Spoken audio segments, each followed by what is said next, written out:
Marvel യൂണിവേഴ്സിലെ വളരെ powerful ആയിട്ടുള്ള ഒരു സൂപ്പർ ഹീറോ ആണ് ഡോക്ടർ സ്ട്രേഞ്ച്. ടൈം കൺട്രോൾ ആണ് മൂപ്പറുടെ സൂപ്പർ പവർ.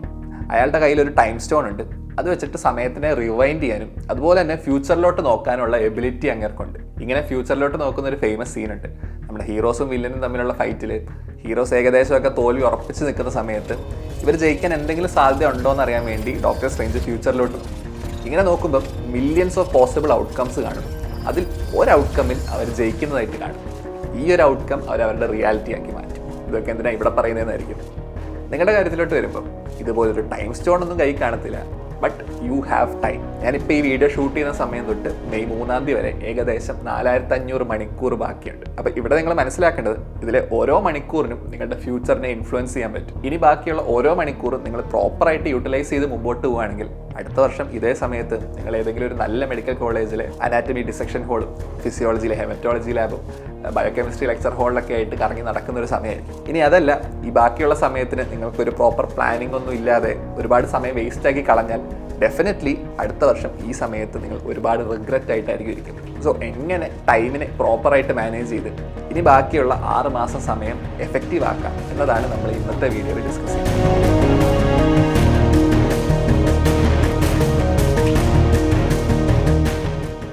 ഓക്കെ, ടൈം മാനേജ്മെൻറ്റിലോട്ട് കയറുന്നതിന് മുമ്പ് 2 കാര്യങ്ങൾ എനിക്ക് നിങ്ങളോട് പറയാനുണ്ട്.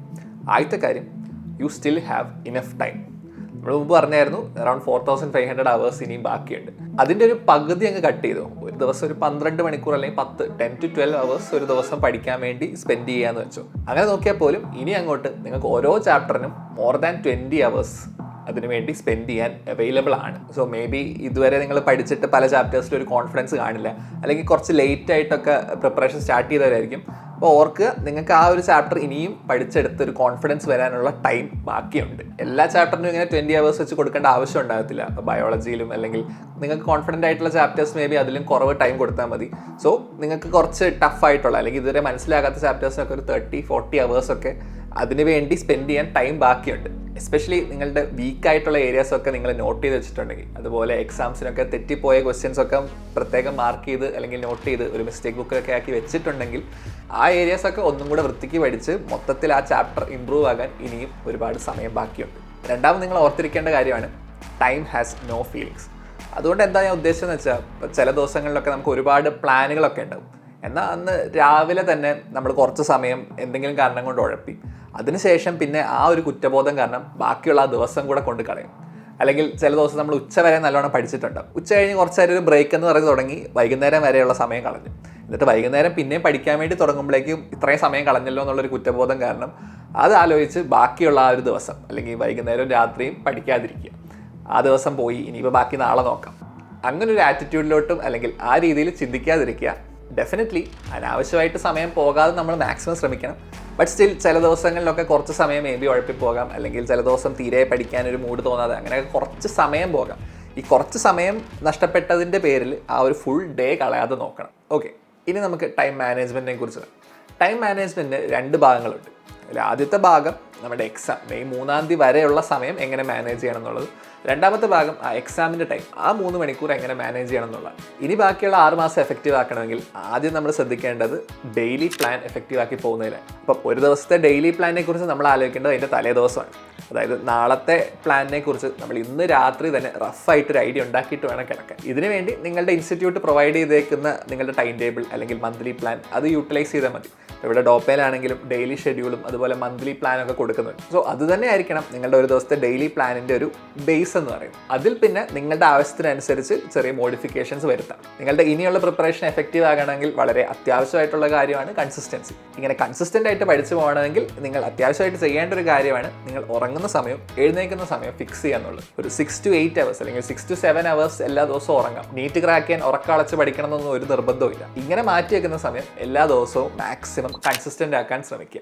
അതായത് നിങ്ങൾ ഉറങ്ങാൻ പോകുന്ന സമയം ഫിക്സ് ചെയ്യുക, എല്ലാ ദിവസവും എഴുന്നേൽക്കുന്ന സമയവും ഫിക്സ് ചെയ്യുക. ഇങ്ങനെ നിങ്ങളുടെ ഉറക്കത്തെ ഒരു 1-2 ആഴ്ച കൺസിസ്റ്റൻ്റ് ആയിട്ട് കൊണ്ടുപോകുമ്പോഴേക്കും ഗ്രാജുവലി നിങ്ങൾ പഠിക്കാനിരിക്കുമ്പോൾ നിങ്ങളുടെ എനർജിയും കൺസിസ്റ്റൻ്റ് ആയിട്ട് പോകും. അടുത്തത് നിങ്ങൾ ചെയ്യേണ്ട ഒരു കാര്യം, നിങ്ങളുടെ ഡെയിലി പ്ലാനിൻ്റെ അകത്ത് ഒരു പ്രയോറിറ്റി ലിസ്റ്റ് ഉണ്ടാക്കുക എന്നുള്ളത്. ഫോർ എക്സാമ്പിൾ, ഇന്നത്തെ ദിവസം നിങ്ങളുടെ പ്ലാൻ എന്ന് പറയുന്നത് 5 ചാപ്റ്റർ റിവൈസ് ചെയ്യുക എന്നുള്ളത്. ഇങ്ങനെ ജസ്റ്റ് 5 ചാപ്റ്റർ റിവൈസ് ചെയ്യാനുണ്ട് എന്ന് മാത്രമാണ് നിങ്ങളുടെ പ്ലാനെങ്കിൽ അത് എഫക്റ്റീവ് ആകാനുള്ള ചാൻസ് വളരെ കുറവാണ്. കാരണം ഈ 5 ചാപ്റ്ററും ഒരേ ഡിഫിക്കൽറ്റി ലെവൽ ആയിരിക്കില്ല നിങ്ങളെ സംബന്ധിച്ച്. സോ ഒരു പ്രയോറിറ്റി ഓർഡർ ഒന്നും ഇല്ലാതെ നിങ്ങൾ ഒരു ദിവസം പഠിച്ചു തുടങ്ങി പോവുകയാണെങ്കിൽ മേ ബി ഒരു 3-4 ചാപ്റ്റർ തീർന്നിട്ടുണ്ടാവും. ബട്ട് യൂഷ്വലി എന്താ സംഭവിക്കുക, നമുക്ക് അതിൻ്റെ അകത്ത് ഏറ്റവും ടഫായിട്ടുള്ള ചാപ്റ്റർ തന്നെയായിരിക്കും നമ്മൾ പിന്നത്തേക്ക് മാറ്റി വെച്ച് അവസാനം അത് പ്രോപ്പർലി റിവൈസ് ചെയ്തിട്ടുണ്ടാവില്ല. നമ്മൾ നോക്കുമ്പം 5 എണ്ണത്തിലെ 4 ചാപ്റ്റർ പഠിച്ചു എന്നുള്ളൊരു സാറ്റിസ്ഫാക്ഷൻ കിട്ടും. ബട്ട് ഇൻ എഫക്റ്റ് നമ്മൾ ഒരുപാടൊന്നും അന്നത്തെ ആ ഒരു ദിവസം ഇമ്പ്രൂവ് ആയിട്ടുണ്ടാകത്തില്ല. സോ നിങ്ങൾ ഒരു ദിവസം പഠിക്കാൻ പ്ലാൻ ചെയ്യുന്ന ചാപ്റ്റേഴ്സ് അല്ലെങ്കിൽ ടോപ്പിക്സിൻ്റെ കാര്യത്തിലും ഒരു പ്രയോറിറ്റി ഓർഡർ ഉണ്ടാക്കുക.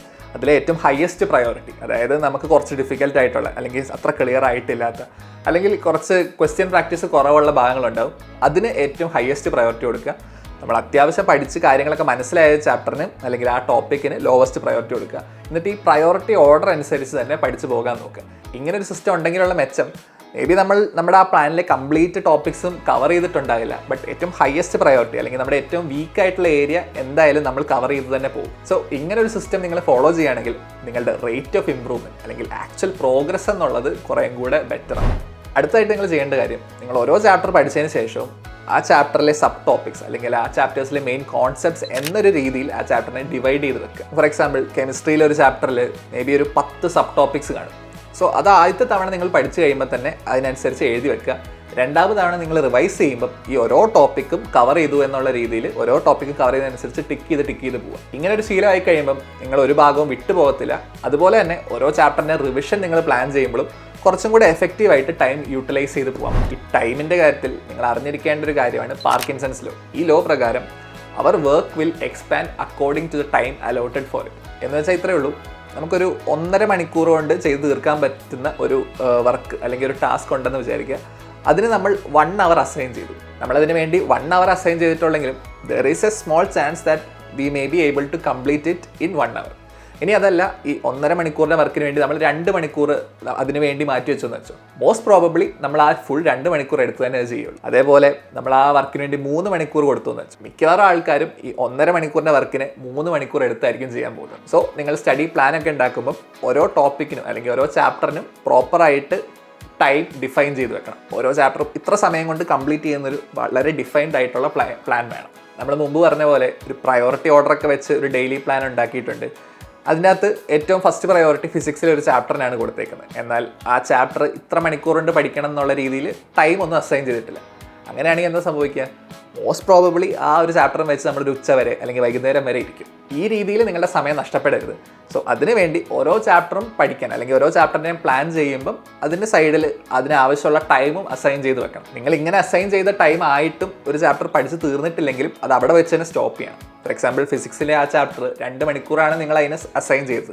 എന്നാൽ 2 മണിക്കൂർ കഴിഞ്ഞിട്ട് ആ ചാപ്റ്റർ കംപ്ലീറ്റ് 100% തീർന്നിട്ടില്ല. ഇങ്ങനെ ഒരു സിറ്റുവേഷനിൽ ആ ചാപ്റ്ററിൻ്റെ ബാക്കിയും കൂടെ അപ്പം തന്നെ പഠിക്കാം എന്ന രീതിയിൽ പോകരുത്. കാരണം അങ്ങനെ ചെയ്താൽ നമ്മുടെ ആ ദിവസത്തിൻ്റെ ബാക്കി ഫുൾ ടൈം ടേബിളിനെയാണ് അത് എഫക്റ്റ് ചെയ്യുന്നത്. നിങ്ങളുടെ ടൈം മാനേജ്മെൻറ്റിനെ നെഗറ്റീവായിട്ട് എഫക്റ്റ് ചെയ്യാൻ പോകുന്ന ഒരു മെയിൻ ഫാക്ടറാണ് പെൻഡിങ് ടോപ്പിക്സ്. എന്തായാലും പെൻഡിങ് ടോപ്പിക്സ് ഒക്കെ ഇടയ്ക്ക് വരും. അത് കവർ ചെയ്ത് പോകാൻ ഒരു കൃത്യമായിട്ടുള്ള പ്ലാൻ വേണം.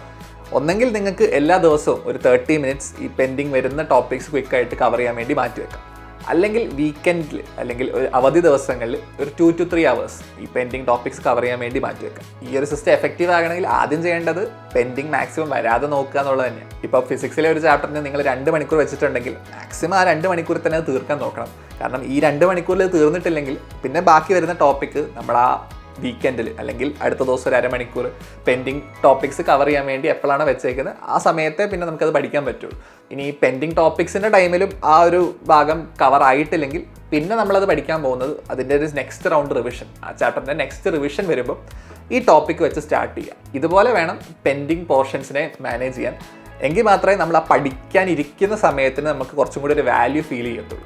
അടുത്തൊരു പ്രധാനപ്പെട്ട ഫാക്ടർ റെഗുലറായിട്ടുള്ള ബ്രേക്കുകൾ എടുക്കുക എന്നുള്ളത്.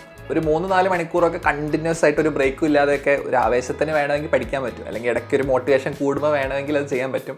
ബട്ട് ദിവസങ്ങളോളം ഒരു 10-12 മണിക്കൂർ വെച്ച് ഓരോ ദിവസവും പഠിച്ചു പോകണമെങ്കിൽ ഈ പഠനത്തിൻ്റെ ഇടയിൽ റെഗുലർ ആയിട്ടുള്ള ബ്രേക്കുകൾ ആവശ്യമാണ്. നമ്മുടെ ബ്രെയിൻ എന്ന് പറയുന്നതും ഒരു മസിൽ പോലെയൊക്കെ തന്നെയാണ് ആക്ട് ചെയ്യുന്നത്. കുറേ സമയം അതിനെ നല്ല രീതിയിൽ ഉപയോഗിച്ച് കഴിയുമ്പം കുറച്ച് റിലാക്സ് ചെയ്യാനുള്ളൊരു ഗ്യാപ്പ് കൊടുക്കണം. എങ്കിൽ മാത്രമേ നെക്സ്റ്റ് റൗണ്ടും എഫക്റ്റീവായിട്ട് അതിന് വർക്ക് ചെയ്യാൻ പറ്റുള്ളൂ. ഇങ്ങനെ നിങ്ങൾ ബ്രേക്കിന് വേണ്ടി എഴുന്നേൽക്കുമ്പം ഒരു കാര്യം ചെയ്യണം, ആ ബ്രേക്കിന് തൊട്ട് മുമ്പായിട്ട് പഠിച്ച ടോപ്പിക്സ് ഒക്കെ ഒന്ന് ക്വിക്കായിട്ടൊന്ന് റീകളക്ട് ചെയ്തെടുക്കാൻ നോക്കുക. എന്തൊക്കെയാണ് പഠിച്ചതെന്നുള്ളത് ജസ്റ്റ് ഒന്ന് ഓടിച്ച് നോക്കുക.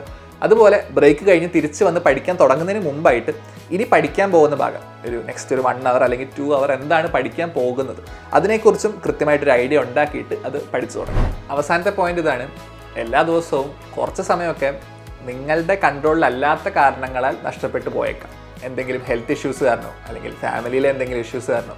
ഇതൊന്നുമല്ല, ക്ലാസ് കഴിഞ്ഞ് തിരിച്ച് വീട്ടിലോട്ട് പോകുന്ന വഴിക്ക് കുറച്ച് ട്രാഫിക് ബ്ലോക്ക് കൂടിയ കാരണം ഒരു മണിക്കൂറൊക്കെ നഷ്ടപ്പെട്ടു, ബ്ലോക്ക് കാരണം 1 മണിക്കൂർ പോയി. ഇങ്ങനത്തെയൊക്കെ കാരണങ്ങൾ കൊണ്ടും സമയം നഷ്ടപ്പെടും.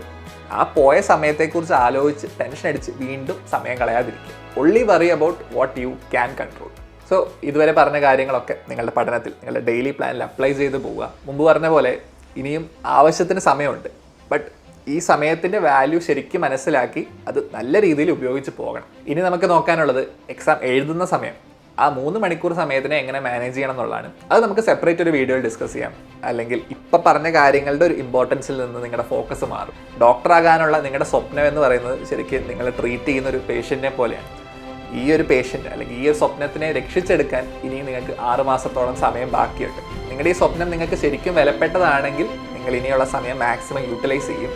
അങ്ങനെ യൂട്ടിലൈസ് ചെയ്യാൻ വേണ്ടി ആവശ്യമുള്ള കാര്യങ്ങളാണ് നമ്മളിത് ഡിസ്കസ് ചെയ്തത്. So make use of it.